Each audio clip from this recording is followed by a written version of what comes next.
In his life, he would later recall that he started using nicotine at the age of 12. On the upside, he did have some healthier hobbies.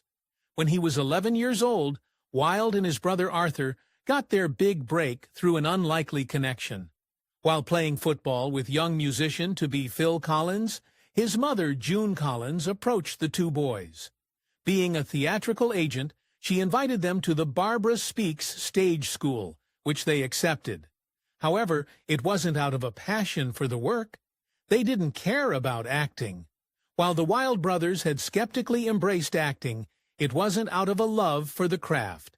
At first, they weren't convinced, as they already had jobs delivering milk to support their family.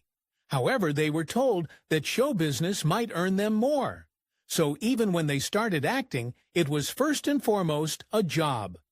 Luckily, it wasn't long until this paid off. Despite his later fame, Jack's early gigs were less front and center. In 1964, he and his brother were in Oliver, a Wesson production based on Oliver Twist. Wilde auditioned many times for the Artful Dodger, but they told him he was too short, instead being cast as Charlie Bates. He was actually his brother, who landed the role of Oliver. But with this rejection, Wilde found something else. Wilde didn't know it at the time, but he found a very special person during these early years. When he was 12, he met Gaina Jones, another young actor studying at the same stage school. Although he left school 2 years later, he was lucky enough to meet her again in 1970, and they were happily married 6 years later. But by the time he said, "I do," Wilde's career had exploded. In 1968, after mere stage work and a few smaller TV roles, Jack's most successful job returned him to a very familiar story. He auditioned for the lead role in Carol Reed's film, adaptation of Oliver. But by then, he was too old to be the movie's main character. Instead, he was cast as in the role that had eluded him many times before, the Artful Dodger. Even then, he wasn't the perfect casting. Compared to his Oliver co-star Mark Lester, Wilde still didn't quite stack up. Even though he was finally cast as the Artful Dodger, the reason why it had taken him so long remained. He just wasn't tall enough, but this time they came up with a workaround. Since he was shorter than Lester, who played Oliver, the filmmakers gave him special shoes to wear, making him taller. But this wasn't the only help he was given. Jack's wild height could be an issue even off-screen. Like most productions, the actors had monogram chairs to use behind the scenes. However, Wilde was so small that the carpenters built a custom high chair with Dodger Jack printed across. Years later, Wilde's Willow, Claire Harding, brought the one-of-a-kind piece on an antique shrub show. As it turns out, this film kept on giving in many ways. As Oliver was Wilde's big break, it was also the beginning of his glowing reputation with his fellow actors. Even then, he was always seen as a charismatic and jovial person. The lead actor, Mark Lester, would talk about him endearingly and compare him to an older brother, a feeling that would endure throughout their lives, which of course only makes his fate all the more heartbreaking. Wilde had no problems creating long-lasting friendships with anyone. He found another enduring bond between himself and the actor who played Fagin in Oliver, Ron Moody. Reflecting on their closeness, Moody finally revealed how they referred to each other by character name and compared him and Wilde to Laurel and Hardy. Even after the film was released, it was still rewarding. During the release of Oliver, Wilde surprisingly received great acclaim despite not being the film's lead. He was nominated for 3 different awards, including an Oscar, and even though he didn't win any of them, he came back with something. Being 16 years old, he was the 4th youngest Best Supporting Actor nominee in history. Even before the ceremony started, he was feeling the love. With Oliver's worldwide fame, the U.S. was ready for Wilde's arrival. Accepting L.A. for the Academy Awards, Wilde was pleasantly surprised by a significant honor.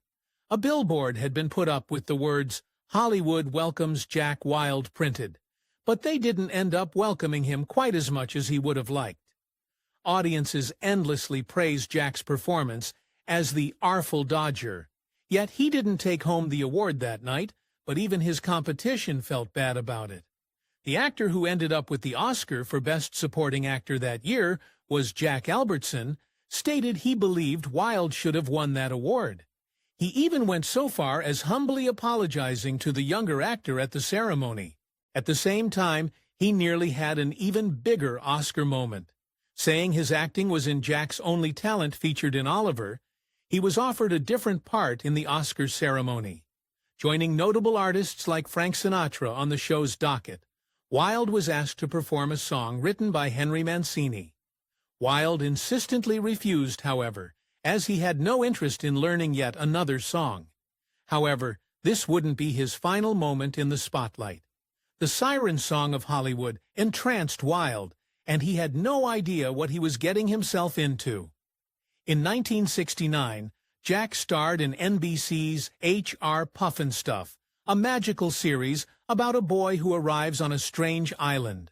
It ran for one season and spawned a film, but it also launched Wilde further into fame and wealth and made his name popular in America. Still, this sort of role frustrated him for one reason. Throughout his career, Wilde grew irritated at what he felt was typecasting. Due to his youthful face and short stature, he kept getting offered to play young boys, even when he wasn't anymore. He later revealed that while the roles were fun, it peeved him when he got older and was 21, being offered the role of a 13-year-old. Thankfully, acting wasn't his only calling. Like many actors, Wilde took his range of skills in another direction. From 1970 to 1972, he partnered with Capitol Records and Buddha Records to start his career as a recording artist. In that time, he released 3 albums and 3 singles, with his song Some Beautiful being the most popular. He had made a name for himself in many ways. He was adored by many. By the mid-1970s, Jack Wilde was well known in his home country and the U.S. The mixture of his charm, growing star power, and branching talents had turned him into a beloved icon among young actors. Along with the likes of Barry Williams and David Cassidy, the press labeled him a teen heartthrob, a status that suited him just fine. At his peak, Jack Wilde had everything money could buy. Oliver and H.R. Pufnstuf had made him a millionaire by the time he was 20. He always had handmade suits, the best table at any restaurant, never had to drive himself anywhere, and could get anything he ever wanted. He was on top of the world, which only meant he had that much further to fall. For all the success that his status as a child star and a teen heartthrob earned him, Wilde couldn't stay relevant for long. As he started to look older, the film and TV industries couldn't decide how he fit anymore. Consequently, as the years passed, he received fewer offers and spent more and more time unemployed. This is when his life took a dark turn. As the number of acting jobs decreased, Wilde took up an unhealthier habit. According to him, since he wasn't working, he spent all of his time drinking. This became a decades-long cycle of drinking, vomiting, and passing out. Even when he was able to book jobs, he ensured that his car trunk was always full of fresh bottles. This was just the beginning of his descent. Where Wilde had looked for fulfillment at the bottom of a bottle, he found loneliness. His behavior drove his friends away, and even though his wife had pestered him to stop drinking, he ignored her. The only people left around him were those who paid, who couldn't keep him from his more harmful tendencies. It didn't help that he was irresponsible in other areas as well. Being so rich at a young age hadn't prepared Wilde for managing that kind of wealth. Early on, he generously bought houses and cars for his various family members. However, soon all his money went to the bottle. Eventually, even when he was out of money and work, he registered for unemployment benefits just to spend them on more booze. However, he was at risk of losing much more than money. By the late 1970s, Wilde's dangerous drinking had started taking a terrible toll on his health. After visiting his doctor, he was given the diagnosis of acute pancreatitis, directly linking to his drinking. Furthermore, his doctor told him bluntly that if he continued to drink, it would be the end for him. Thankfully, he didn't ignore this advice, though he didn't exactly follow it either. Jack greatly suffered from addiction, but still fought it throughout his life. Told to stop drinking entirely, he decided that cutting out spirits was enough. But even this didn't last. He was able to achieve periods of sobriety, once even staying dry for 9 months, before one bad friend irresponsibly pressured him into relapsing. He was due for a wake-up call, and he got one. Wilde was only in his 30s, but the damage of his indulgent lifestyle was swiftly catching up to him. Aside from his acute pancreatitis and several extended hospital stays, his health issues finally came to a head when he suffered from a cardiac arrest. He thankfully survived, but his trials and tribulations were far from over. Through continued damage to his body and disastrous health scare, Wilde continued disregarding his many wake-up calls. His heart gave out 2 more times in subsequent years, and he was eventually diagnosed with diabetes in 1983. To make things worse, it wasn't just his physical health that was quickly deteriorating. His mind was starting to go as well. While rehearsing a pantomime performance in 1985, he began hallucinating that gangsters from the East End were coming to get him. He claims he was terrified. He worried his heart would stop again, and this time he wouldn't wake up. He was later committed to a hospital under the Mental Health Act. Still, he was completely resigned to his addiction. Unlike many similar people, he seemingly had no qualms about seeking outside help. In the mid-1980s, he went to a clinic intended for alcoholics and addicts with the focus of drying out their patients. But nobody's perfect, and Jack Wilde was maybe even less perfect than most. Jack's sporadic ups and downs continued even after trying to get help. After going through this drying out clinic, he was actually successful in staying sober for 6 weeks. However, when he accomplished this, he bought a bottle of champagne to commemorate the achievement, and he fell right off the wagon again. He simply would not quit this dangerous lifestyle, but at least he wasn't proud of it. Like other celebrities who may have had similar issues to Wilde, he was never one to promote the detrimental lifestyle that he was a part of. In fact, he was always very conscious about who would possibly see him drink and smoke. He honorably refused to do these things in public, to avoid having his young fans emulate him. But, as if he hadn't endured enough, another devastating loss behind the scenes would soon threaten to send him spiraling. Grappling with his most dreadful moments, Wilde lost more than his ability to work. After a rough 9-year marriage, his wife filed for a heartbreaking divorce in 1985. Given clarity, even Jack would later admit that her leaving was largely due to his drinking. In a silver lining, he turned a corner soon after. Jack Wilde himself believed that he finally hit rock bottom by the end of the 1980s. After it had broken, he had lost his job, fortune, and wife, before finally seeing only one option. In 1989, through an alcoholic support group, Jack became sober once and for all. Thankfully, his career wasn't totally over. Although his career never reached the illustrious heights it had before, Jack returned to what he had truly fallen in love with, performing for people.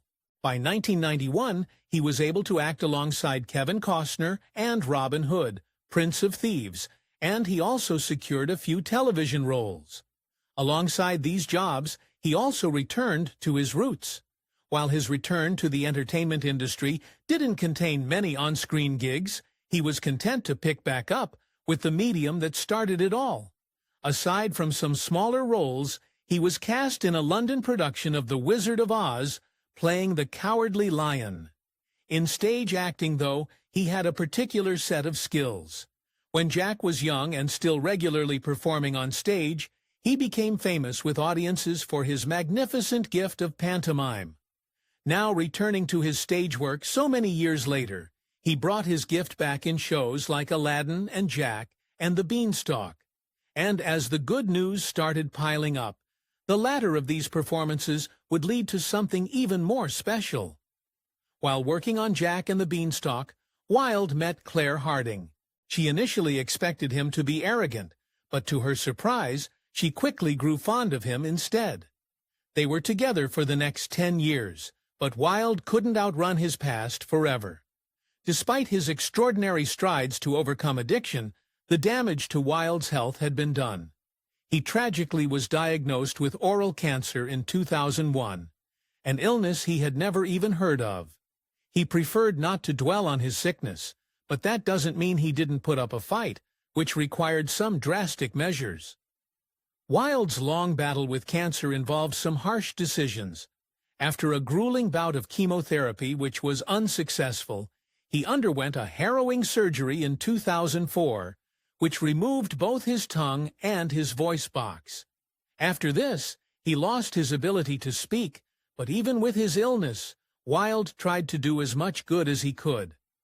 Wilde didn't like to acknowledge his condition when it was up to him, and often didn't consider himself ill, but he was still affected by it.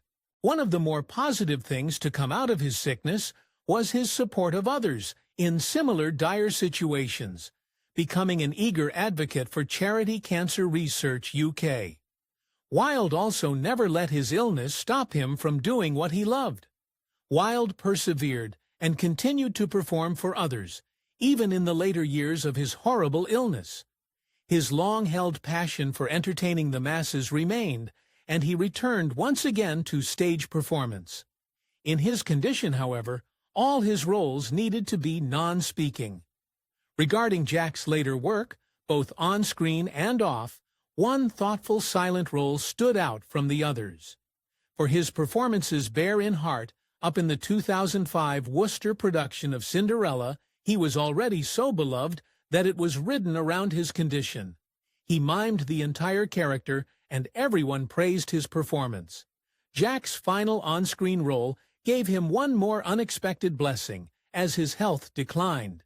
In 2005, he was cast in a low-budget thriller, Moussaka and Chips. Still in a non-speaking role, Jack was joyfully reunited with a familiar face. Ron Moody, the actor who played Fagin in the Oliver film, once again became his co-star. After being together for 10 years, Jack and Claire finally made their loving bond to each other official. In the fall of 2005, the two of them married, which, according to his wife, was never a decision that his illness played into. Rather, they agreed on this choice because they were completely committed to each other. Near the end of his life, he reflected on his past and knew his heavy nicotine usage and drinking had regretfully created a path of inevitable destruction. Still, he didn't think it was preventable. According to Wilde, he believed that no matter what, something was in his genes that would always have led him to this. Unfortunately, the chemotherapy and operations were unable to rid Wilde of his cancer. In March of 2006, he sadly passed at the age of 53 after spending his final moments at home. He is remembered by the many co-stars and family who loved him and was given a tribute at the 79th Annual Academy Awards. With Loved in Life, Jack Wilde significantly inspired those around him, and many who never even met him. While it's debated that this song was about Malcolm McPhee, many believe Wilde inspired the Morrissey song, Little Man, What Now? The song illustrates a child star, specifically his large impact on audiences despite his obscurity. Aside from a desire to keep young people from copying his lifestyle, Jack adamantly cautioned others like him. In the early 2000s, he wrote to Daniel Radcliffe, who had just booked Harry Potter. In this heartfelt letter, he congratulated the young star and empathetically warned Radcliffe of making the same mistakes as him. But of course, every story has an end. If you enjoyed this Factinate video, give it a thumbs up and subscribe for more incredible stories. Want to say in who we cover next? Join our membership program through the link in the description for exclusive perks. Your support means everything to us. Thanks for watching, and we'll see you in the next one. Bye.